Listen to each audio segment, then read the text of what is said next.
राहुल गांधी भी आज उत्तर प्रदेश में थे, 2.5 साल बाद अमेठी गए और वहां अमेठी जाने के बाद फिर से उन्होंने हिंदू और हिंदुत्ववाद का मुद्दा छेड़ दिया।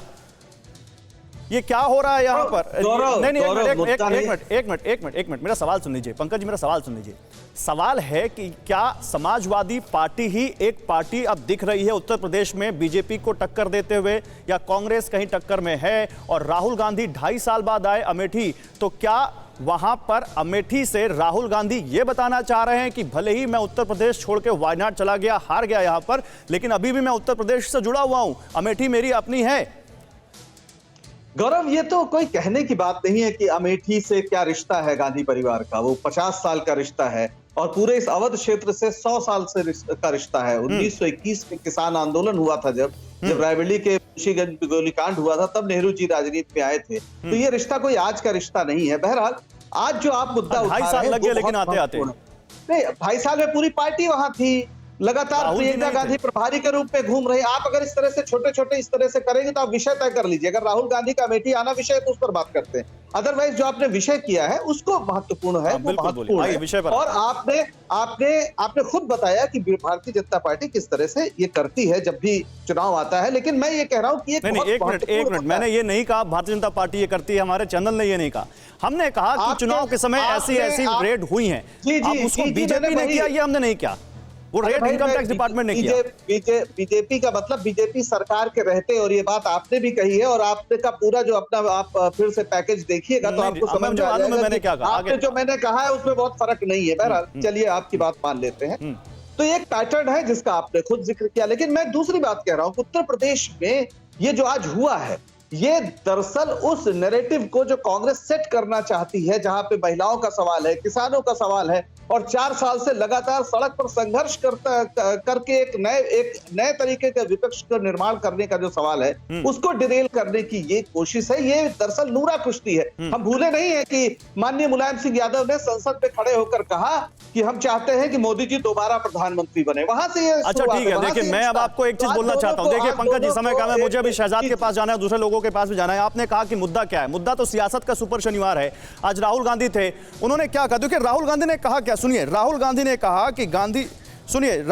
कहा कि एक तरफ हिंदू हैं जो सच्चाई की बात करते हैं और दूसरी तरफ हिंदुत्ववादी हैं जो नफरत फैलाते हैं। सुनिए राहुल गांधी ने क्या कहा लोकसभा में हार के बाद, जब पहली बार अमेठी आए, क्योंकि ये जानना बहुत जरूरी है। राहुल गांधी ने जो कहा वही शाहजहांपुर में प्रधानमंत्री ने कहा कि इनको दिक्कत है, और उसी पर सवाल भी उठाया राहुल गांधी ने। सुनिए पहले यहां पर क्या कहा राहुल गांधी ने। देखिए, हिंदू की जो भावना आती है, कहां से आती है? वो अंदर से पैदा होती है। वो प्यार की भावना होती है, निडरता की भावना होती है। जिसके दिल में प्यार नहीं है,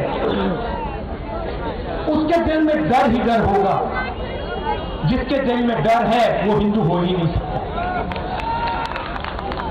जिसके दिल में बाकी लोगों के लिए प्यार नहीं है, जो बाकी दुनिया से गले नहीं लग सकता, वो हिंदुत्ववादी। हिंदू सबसे गले लगता है, हिंदू किसी से नहीं डरता है, हिंदू कभी झूठ नहीं बोल सकता है। अब देखिए, हिंदू और हिंदुत्ववाद की बात कर रहे हैं। अब मैं जरा प्रधानमंत्री को कोट करना चाहता हूं। प्रधानमंत्री ने कहा कि अयोध्या में मंदिर हो रहा है तो इन लोगों को दिक्कत है, यानी विपक्ष, जिसमें राहुल गांधी भी शामिल है। उन्होंने कहा कि काशी विश्वनाथ धाम बन रहा है तो भी इन लोगों को दिक्कत है। और राहुल गांधी भी कह रहे हैं कि वो केदारनाथ जाते हैं, वो काशी विश्वनाथ जाते हैं, लेकिन वो दूसरे मुद्दों पर नहीं बोलते। तो जो प्रधानमंत्री कह रहे हैं हिंदू और हिंदुत्ववाद की बात बार बार कहकर, राहुल गांधी क्या उसी बात को साबित कर रहे हैं पंकज जी? बात ही नहीं समझ पा रहे। वो महात्मा गांधी और नाथूराम गोडसे का फर्क बता रहे हैं। अगर महात्मा गांधी हिंदू है तो नाथूराम गोडसे हिंदुत्ववादी है। और आज जो लोग धर्म के नाम पर नफरत फैला रहे हैं उसको वो चिन्हित कर रहे हैं। तो क्या आप लोगों को काशी विश्वनाथ धाम से और केदारनाथ जाने से दिक्कत है? कहां दिक्कत है? वो कह रहे हैं आप वहां जाइए, लेकिन ये बताइए कि 700 किसानों की बलि अगर किसान आंदोलन में ली गई तो उसका जवाब क्यों नहीं देते? अगर महंगाई से जनता त्रस्त है तो इसका जवाब क्यों नहीं देते? चलिए ठीक है, मैं अक्कू सर के पास जाता हूं, फिर आता हूं, शहजाद आता हूं। मुझे मालूम है आपको समय देना है, लेकिन अक्कू सर आपके पास। अक्कू सर, क्या विश्लेषण है आज के शनिवार का?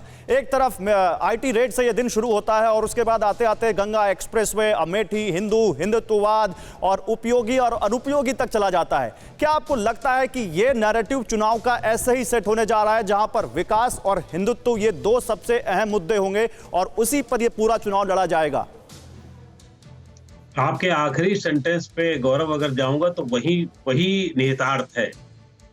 चुनाव पूरा विकास पे होगा एक तरफ, वो दूसरी तरफ हिंदुत्व पर होगा, या उसके जो घेमाबंदी है उस पर होगा। चुनाव बाकी चीजों पे नहीं होगा। ये डाइवर्जन की कलाएं हैं जो आज सुबह आपको देखने को मिली हैं, और इस डाइवर्जन की कला में आज छापेमारी हुई है। और ये छापेमारी पहली बार नहीं हुई है। अच्छी है, बुरी है, ये सब तो हम लोग जानते हैं कि बुरी है ये। और ये आज की सत्ता में नहीं है, पहले भी होती रही है। और सत्ता दबाने के लिए सत्ता हमेशा जो है दूसरे दलों पर ये करती रही है। इसमें आज का मामला नहीं है। कांग्रेस के जमाने से लेकर के तमाम जितनी सरकारें नहीं है, बीपी सिंह नहीं, तो फिर सर इसमें आप किस पार्टी को एज देखते हैं? मैं अपने आप ही से सवाल पूछ रहा हूं। एक तरफ एक्सप्रेसवे का शिलान्यास, जेवर एयरपोर्ट का शिलान्यास, डिफेंस कॉरिडोर को लेकर की सौगात, और दूसरी तरफ काशी विश्वनाथ, अयोध्या और मथुरा की भी बात छिड़ रही है। क्या ये जो नैरेटिव बीजेपी सेट करने की कोशिश कर रही है, क्या सारी पार्टियों को अब इसी पिच पर आना पड़ेगा, और क्या कोई पार्टी इस पिच पर उसको चुनौती देते हुए दिखती है आपको? नहीं, अगर नैरेटिव सेट करने की बात है तो नैरेटिव तो सेट कर दिया हिंदुत्व का। तो अब हिंदुत्व कैसा हो, हिंदू कैसा हो। और ये बड़ी अजीबोगरीब बात आदरणीय राहुल गांधी कह गए हैं कि हिंदू कभी झूठ नहीं बोलता। मैं झूठ बोलता हूं, मैं कहता हूं। मैं नहीं कहता कि पंकज नहीं बोलते हैं, आप नहीं बोलते हैं, फला नहीं बोलते, ढिमाका। ये कौन सी बात हो गई है? इस पर कौन यकीन करने वाला है? आज अगर छापे पड़ रहे हैं, जिनके यहाँ भी छापे पड़े हैं, चाहे वो बीजेपी वालों के यहाँ पड़े, चाहे कांग्रेस वालों के यहाँ पड़ेंगे, सबने चोरी से संपत्ति जमा की है। जितने लोग हैं ये नेतागिरी में, वो कहीं ना कहीं चोरी डकैती करके आम आदमी चुनाव के पहले छापेमारी का सवाल खड़े करती है। आपको लगता है चुनाव के पहले ये छापेमारी किसी पार्टी के फेवर में और किसी पार्टी के अगेंस्ट जा सकती है? चुनाव के पहले छापेमारी, हाँ, नहीं, अगेंस्ट नहीं जाती, इसका कोई फर्क नहीं पड़ता। लोग मजा लेते हैं कि अच्छा इनके छापा पड़ गया। दूसरा जिसके यहाँ छापा पड़ता है वो थोड़ा सा डर सकता है, और उसको डरने ना पाए इसलिए अखिलेश यादव हो या अपने चौधरी हो या XYZ हो, वो सब ये चाहेंगे, स्वतंत्र देव हो, ये भी चाहेंगे कि नहीं हम तुम्हारे साथ हैं। वो उन्होंने अपना एक औपचारिक सा बयान दिया है। ये एक औपचारिक सी छापेमारी है। अड़ी सोमवार से शुक्रवार शाम 6 बजे सिर्फ TV9 भारतवर्ष पर।